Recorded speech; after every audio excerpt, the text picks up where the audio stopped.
Now on Real Time with Sam Kuchu, we have Oakland Athletics General Manager Billy Beane. Thanks for coming on the show today, Billy. Glad to be here. Thanks for having me, Sam. No problem. So you're here to discuss Michael Lewis's book, Moneyball, The Art of Winning an Unfair Game, which is based on your work with athletics organization in the 2001-2002 season. That's correct. It just came out a couple years ago. Um, it talks about my alternative approach to scouting players and signing players for the athletics organization that season. This book received very good reviews upon its initial release. What review would you give the book? I thought it was a great book. Obviously, it's about my season, so I obviously enjoyed reading it. I think other people do too, and it just shows that it's not always who has the most money that wins. It's who finds the most creative approach to go about their business.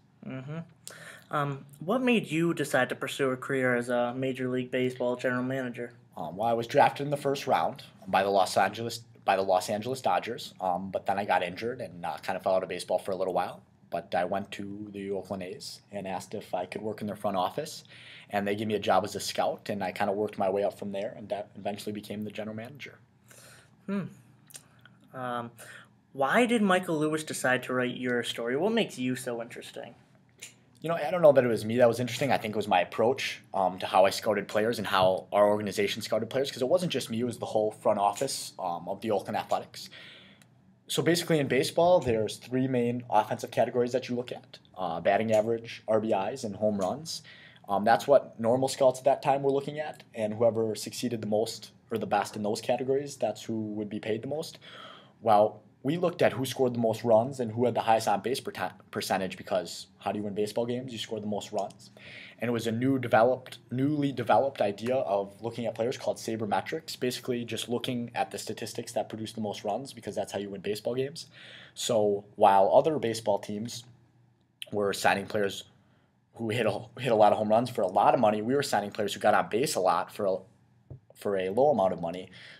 So basically making up for our gap in the salary cap, because for instance that season, in the 2001-2002 season, we had a $41 million salary cap for a whole team, and to put that into perspective, the New York Yankees had a $141 million salary cap that season. So what we had to spend on our players was just a fraction of the money that the teams we were competing against had.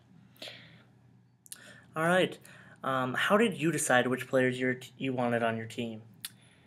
Basically, we used the process of sabermetrics that I just explained to you, and I looked for qualities that a lot of teams may have missed, like on-base percentage or slugging percentage, that are a good suggestion of how many runs your team is going to produce. For an example, Kevin Youkilis, who is now with the New York Yankees, but he was with the Red Sox for a while. I really, really wanted to draft him in 2001 because he was considered the king of walks. He wasn't real showy, didn't hit a lot of home runs. Not a lot of people loved him, but I absolutely loved him because he got on base and he got walked. And what happens when you get on base is you score runs. So that was I was a big proponent of that. We did not end up drafting him, but that is just an example of the type of player that I would have loved to go after. And he became a successful piece of two championship teams. Looked like you were right on that one. Were other members of the athletics management hesitant to go along with this new style of scouting and evaluation of players?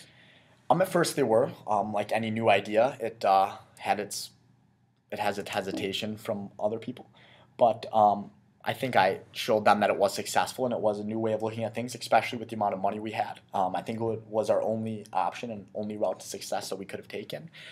Like in business, just like in any business, you need a creative new way to go about things. If you do not have the money you would like, you have to find a new approach to or a new route to success.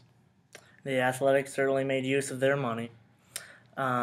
Because of your success, have other organizations tried to mimic these principles and methods you've created? A lot of professional sports organizations like the Boston Red Sox and Arizona Diamondbacks in baseball, the Buffalo Bills in the NFL, the Chicago Bulls in the NBA all adopted and started using sabermetrics, basically just looking at statistics that not everyone looks at and finding the players that are going to help you win for cheaper than other people might spend.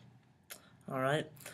So this book talks about your opportunity to become the Red Sox general manager. Why did you turn that opportunity down? Because the Oakland Athletics are my home. That's where I started. That's where I made my success. That's where this new idea arose and got my career started in baseball. I just couldn't leave my home team. That's my team. They're my home. I couldn't, even though the Red Sox offer was tempting, I felt right at home with Oakland Athletics and really didn't have that much desire to leave. Loyalty is always very important. Well, Billy, it was a pleasure having you on the show. Good luck to you in the Athletic next season. Thank you, Sam. It was a pleasure.